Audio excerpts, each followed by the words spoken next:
Kita kembali untuk melanjutkan cerita dari Kingdom. Buat teman-teman yang belum sempat menonton bagian pertama, linknya ada di kolom deskripsi di bawah ya. Shin, Sei, dan Ten akhirnya sampai pada tempat berkumpul yang kedua. Di sanalah mereka bertiga beristirahat dan mengisi perut serta tenaga mereka sembari menunggu Sean Bon-kun dan para pasukannya sampai ke tempat berkumpul yang kedua tersebut. Di sela peristirahatan mereka, Sei bercerita kalau tempat yang mereka jadikan tempat berkumpul kedua ini memiliki sejarah dari 400 tahun yang lalu. Pada saat itu, ada seorang raja baik dan bijaksana yang dicintai oleh rakyatnya, bernama Bokko. Bahkan dia juga begitu baik dan mencintai orang-orang pegunungan yang kemudian terbentuklah aliansi antara kerajaan Qin pada saat itu dengan orang-orang pegunungan. Tapi setelah Bokko wafat, aliansi itu berakhir karena orang-orang daratan Qin di generasi setelah itu mendiskriminasi orang-orang pegunungan. Nah, tempat berkumpul kedua ini merupakan rumah singgah Bokko kalau ingin bertemu dengan orang-orang pegunungan. Tempat tersebut masih sangat terawat oleh orang-orang pegunungan bahkan setelah 400 tahun, yang mengartikan bahwa orang pegunungan masih sangat mencintai Bokko bahkan setelah dirinya wafat, dan kisah hidupnya yang tidak membedakan manusia diteruskan dari generasi ke generasi di suku-suku pegunungan. Oh ya, gue lupa bilang kalau di video pertama kalau Karyoten itu merupakan orang gunung juga, tapi dia terpisah dari kelompoknya dan akhirnya besar di desa Heibei. Nah, keesokan paginya saat Ten mencari bahan makanan untuk sarapan, di belakangnya sudah ada Muta yang merupakan pemburu bayaran yang sedari kemarin mengejar mereka melalui penciumannya. Muta ini merupakan pembunuh berspesialis racun, jadi kalau lu kena dikit aja panah beracun dari sumpitnya, itu lu udah selesai ya. Nah, saat sebelum dia meniup sumpitnya ke arah Karyoten, Shin muncul dengan melemparkan sarung pedangnya dan menyelamatkan Karyoten. Akhirnya Shin dan Muta terlibat pertarungan sengit. Untuk menyampaikan terima kasihnya terhadap Shin yang telah membunuh pembunuh bayaran berkerudung sebelumnya, akhirnya Muta bertarung hanya dengan menggunakan kedua kampaknya saja dan tidak menggunakan sumpit beracun miliknya untuk menghormati Shin. Shin pada awalnya mengalami kesulitan dengan gaya bertarung Muta yang cukup aneh dan cepat. Apalagi Shin seolah terlalu takut untuk melakukan serangan terlebih dahulu dan hanya menahan serangan Muta saja. Akhirnya Sei muncul dan Karyoten memintanya untuk membantu Shin mengalahkan Muta, tapi ditolak oleh Shin. Sei kemudian kembali memberikan Shin saran yang kemudian membuat Shin berhasil melakukan perlawanan balik dan mengalahkan Muta dengan sebuah tebasan yang cukup fatal. Tapi Muta ternyata masih hidup dan mengeluarkan sumpit beracunnya untuk menyerang Issei. Tapi dari belakang Sean Bon-kun muncul dan menebas Muta. Sean Bon-kun ternyata masih hidup dan dia datang dengan para pasukan dengan jumlah yang sangat sedikit. Apalagi pasukannya ini mengalami luka-luka. Sean Bon-kun dan Heiki yang merupakan ajudannya akhirnya menjelaskan kalau pelarian mereka gagal karena harus berhadapan dengan pasukan Jenderal Oki yang merupakan satu-satunya 6 jenderal besar yang masih hidup. Sean Bon-kun terlibat duel dengan Oki yang berakhir dengan Sean Bon-kun terjatuh dari tebing dan hanyut oleh sungai. Walaupun seperti itu, Sean Bon-kun tuh berpikir ada yang Oki rencanakan, karena kalau menurutnya harusnya Oki mampu membunuhnya dengan cukup mudah dalam duel tersebut, tapi tidak dilakukan oleh Jenderal Oki. Sementara itu Heiki memanggil Shin untuk mendengarkan kelanjutan ceritanya yang sebenarnya merupakan saat terakhir Eki melihat Hyo, dimana setelah Sean Bon-kun terjatuh tak ada yang bisa memimpin pasukan. Tapi kemudian Hyo akhirnya keluar dari kereta kuda dan merebut salah satu kuda musuh dan memimpin seluruh pasukan untuk bisa kabur dari kejaran pasukan Jenderal Oki. Sementara Hyo sendiri membuat dirinya menjadi umpan.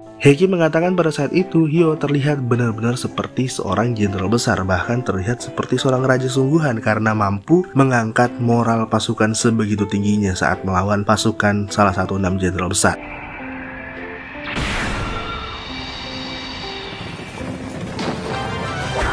Mendengar hal itu, Shin begitu takjub terhadap Hyo. Shin kemudian meminta Issei untuk membantunya agar dia bisa menjadi seorang jenderal jikalau mereka berhasil menggagalkan pemberontakan dan mendapatkan kembali tahta untuk Issei. Issei kemudian setuju untuk memberikan Shin sedikit harta dan tanah, juga membebaskannya dari status budak agar Shin bisa masuk ke dalam medan perang. Karena teman-teman ya, sistem kerajaan Qin itu nggak semua orang bisa ikut wajib militer gitu, ikut perang. Hanya mereka yang sudah terdaftar sebagai penduduk Qin ya secara sah dan memiliki standar kekayaan. Sebenarnya nggak perlu kaya-kaya banget itu, yang penting lo itu statusnya jelas aja, bukan seorang budak lah intinya. Nah sementara itu Karyoten menemukan sumpit milik Muta. Dia kemudian mencari panah beracun sumpit tersebut di tubuh Muta yang telah dibuang ke dalam hutan. Ternyata Muta masih hidup dan memutuskan tidak melanjutkan misinya untuk membunuh raja. Dia kemudian memberikan Karyoten panah beracun sekaligus memberikan informasi tentang kanselir kanan yaitu Ryofui yang saat ini sedang dalam ekspedisi perang ke negara Wei. Nah ternyata Ryofui sengaja tidak menggubris seorang pembawa pesan yang memberikan info tentang pemberontakan di ibu kota dan mengatakan kalau itu tuh cuman trik negara Wei agar bisa lepas dari kepungan pasukannya dan menyuruh untuk si pembawa pesan tersebut dipenggal saja kepalanya. Jadi teman-teman ya, kanselir kanan Ryofui ini tidak akan kembali ke Qin sampai raja terbunuh. Kalau misalnya Issei udah mokat, baru deh dia tuh dengan lantang menyatakan kebiadaban Ketsushi dan Seikyo sebagai seorang perebut tahta dan pengkhianat kerajaan. Dengan 200.000 pasukannya, dia akan menyerang ibu kota untuk memerangi Ketsushi dan juga Seikyo. Ibu kota otomatis bakal menjadi medan perang. Nah, dalam kekacauan itu, dia bisa dengan mudah membunuh semua anggota keluarga kerajaan. Dan setelah perang selesai, dialah orang yang akan dituntut untuk menjadi raja oleh rakyat karena sudah nggak ada lagi pewaris dari keluarga kerajaan karena udah mokat semua. Jadi emang pinter banget nih si kampret. Sei dan Shon Bonkun sebenarnya sudah mengetahui tujuan Ryofui dari awal. Karena itulah Shon Bonkun mengusulkan untuk mereka setidaknya bersembunyi dulu sembari memperhatikan pergerakan Ryofui dan Ketsushi. Tapi Sei mengatakan kalau dia harus secepatnya kembali ke istana dan merebut tahtanya agar tidak terjadi perang saudara dalam skala yang luas. Tapi Shon Bonkun mengatakan kalau itu tuh mustahil dengan jumlah pasukan mereka yang sekarang. Bahkan pasukan mereka itu nggak bakal bisa mendekat ke ibu kota. Apalagi seluruh pasukan Qin hanya bakal ke salah satu dari dua fraksi itu doang. Jadi mustahil untuk mereka kembali ke istana sekarang. Tapi Shon Bonkun teringat suatu pasukan besar di Qin yang tidak bergabung ke dua fraksi tersebut saat melihat Karyoten, yaitu orang pegunungan. Shin, Sei, dan seluruh pasukan raja akhirnya pergi menemui Raja Gunung untuk meminta bantuan. Saat memasuki kawasan Raja Gunung, mereka bertemu dengan Tajif dan Bajio yang merupakan prajurit gunung. Shin sempat memukul Tajif hingga terkapar dan mematahkan tanduk di topengnya yang membuat suku gunung dan pasukan Issei hampir saling membunuh.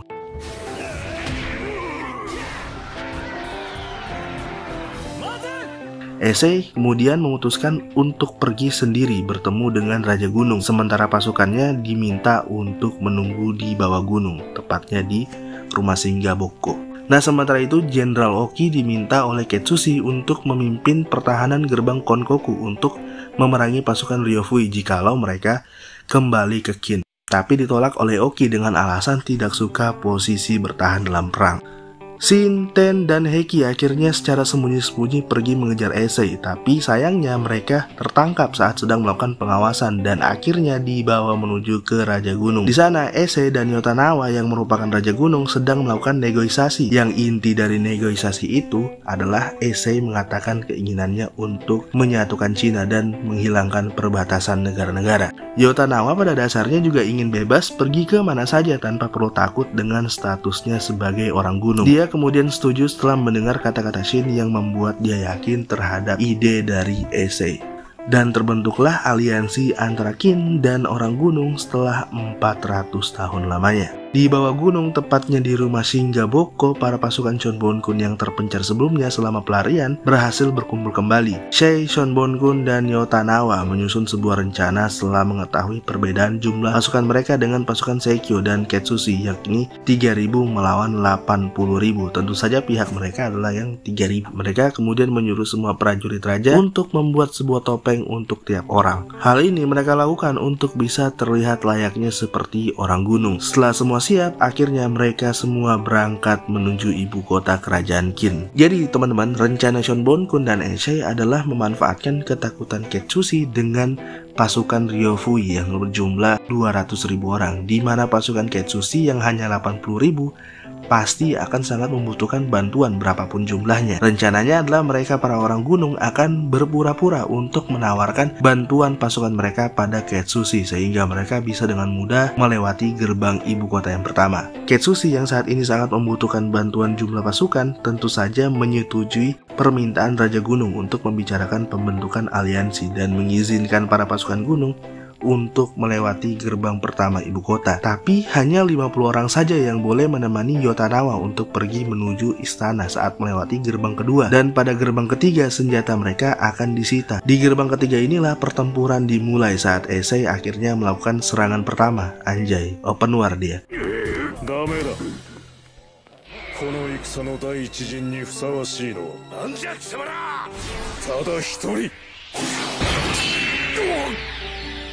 Dalam sekejap pertarungan terjadi dan pintu gerbang ditutup. Karena tidak memiliki cara untuk menghancurkan pintu gerbang, akhirnya Shin melompat dan memanjat tembok untuk membuka pintu dari dalam. Anjay juga sih Shin jadi Spider-Man dia pak. Ketsushi yang melihat Shin berhasil membuka pintu gerbang dari dalam akhirnya melarikan diri yang kemudian dikejar oleh pasukan gunung. Tapi berhasil selamat berkat Shishi dan Giko yang datang bersama dengan para pasukannya untuk melawan para pasukan gunung. Shin, Heki, Bajio, Ten, dan Tajif serta beberapa pasukan akhirnya berpisah dengan pasukan utama dan pergi ke aula istana melalui sebuah lorong koridor rahasia yang terhubung langsung menuju istana kerajaan.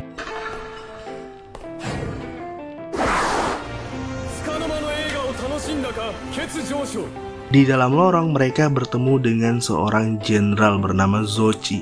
Nah, Zochi ini merupakan tangan kanan Shishi teman-teman serta ketua assassin dari fraksi Ketsushi, dan memang sebagian besar kematian dan terbunuhnya anggota fraksi dari Ryofui adalah karena orang ini. Jadi memang benar-benar brutal banget nih orang. Akhirnya pasukan yang dipimpin Heki bertarung dengan pasukan Zochi yang berakhir dengan duel antara Zochi dengan Shin. Kembali Shin mengalami kesulitan untuk melawan Zochi yang memang jauh lebih kuat dari dirinya. Melihat Shin yang kewalahan, Heki akhirnya menerjang Zochi yang kemudian berakhir dengan menerima sebuah tebasan telak dan membuat Heki tak sadarkan diri. Shin yang melihat hal ini moralnya malah naik dan kembali menyerang Zochi. Setelah melakukan adu mekanik cukup lama, akhirnya Shin berhasil mendaratkan sebuah tebasan yang membuat Zochi mati di tempat.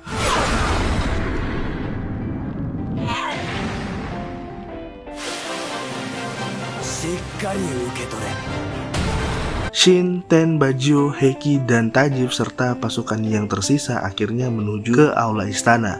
Akhirnya mereka bertemu dan bertatap muka dengan Sekio, Ketsushi, serta beberapa petinggi lainnya. Di sana, Shin dan yang lainnya harus berhadapan dengan Langkai yang merupakan budak dari Sekio. Bajio sempat melakukan duel dengan Langkai dan memojokkan Langkai, tapi kembali tersudut, yang pada akhirnya mengharuskan Shin, Bajio, dan Tajif menggengking Langkai bersama-sama dan berhasil mengalahkannya. Melihat Langkai yang sudah kalah, para petinggi bersama dengan Ketsushi panik dan berusaha berlarian keluar. Tapi Teng yang merupakan Letnan Jenderal Loki muncul dan menghalang siapapun yang berusaha melewati pintu pelarian tersebut. Ketsushi akhirnya berhasil dibunuh dan dipenggal oleh Bajio.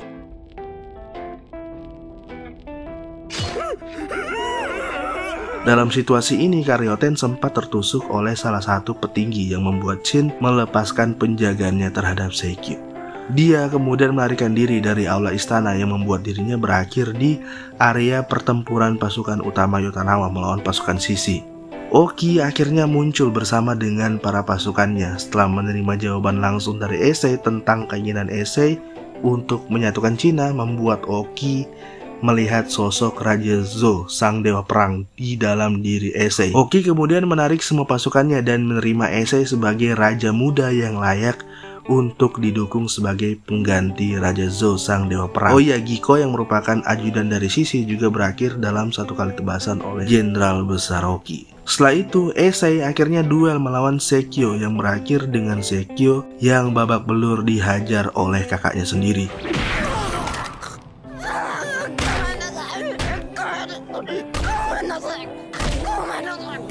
Shin akhirnya datang bersama dengan Bajio yang membawa kepala menteri Ketsushi. Hal ini membuat seluruh pasukan Shishi menyadari kekalahan mereka dan akhirnya menyerah. Issei juga pada akhirnya mengampuni setiap orang yang berada di pasukan Shishi dan mengakhiri perang saudara tersebut.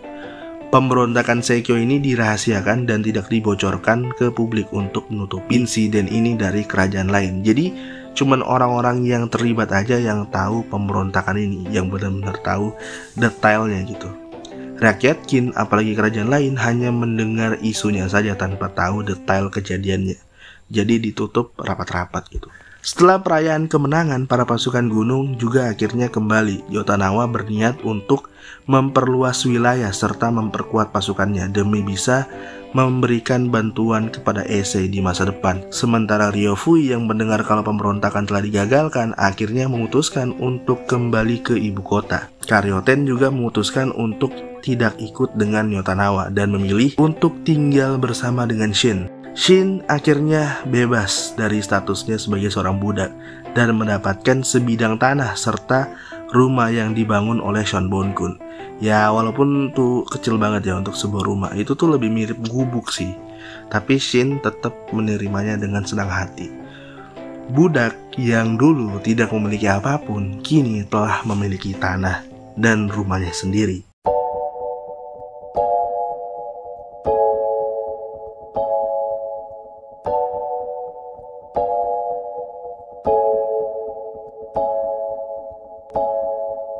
Anime Kingdom ini sebenarnya sudah mendapatkan adaptasi live action dan menghadirkan Kento Yamazaki sebagai pemeran Shin serta beberapa aktor Jepang terkenal lainnya. Secara garis besar ceritanya juga tidak berubah walaupun ada beberapa adegan yang diubah dan juga ditambahkan. Contohnya seperti keluarga majikan Shin dan Hyo yang tidak ada dalam versi live action dan hanya ada si majikan laki-laki saja. Kalau di anime dan manga, puncak pertempuran aliansi itu adalah melawan Langkai.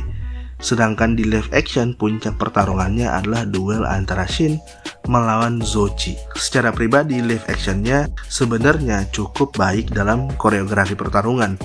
Make up serta kostumnya juga oke-oke aja, bahkan pemilihan aktornya juga sangat baik. Cuman memang secara sinematografi sangat kurang ya, apalagi transisi yang terkesan asal-asal jadi gitu. Terkesan malas lah menurut gua transisinya. Nah untuk animenya sendiri, kalian sepertinya juga udah tahu kalau satu-satunya kekurangannya adalah di bagian animationnya yang menggunakan CGI di hampir keseluruhan cerita. Seperti koreografi pertarungan sebenarnya jauh lebih baik jika kalian tuh baca manganya, dan di anime emang sangat-sangat kurang karena ya balik lagi animasinya. Kalau gue rada nggak malas, mungkin gue bakal ngasih review lengkapnya, nulis review lengkapnya di Twitter atau di fanspage di Facebook gitu. Jadi silahkan follow aja kok, linknya ada di kolom deskripsi. So guys, itu dia Kingdom. Ini baru arc pertama ya teman-teman. Nanti kita lanjut ke arc selanjutnya di part 3-nya nanti. Ini juga videonya juga udah kepanjangan dan kalian udah denger ya, gue udah capek ngomong juga. Kalau ada hal yang kurang atau ada hal yang ingin kalian tambahkan, silahkan tuliskan aja di kolom komentar di bawah ya teman-teman. Dan jika kalian suka dengan video ini silahkan like. Jika kalian tidak suka dengan video ini silahkan dislike 2 kali.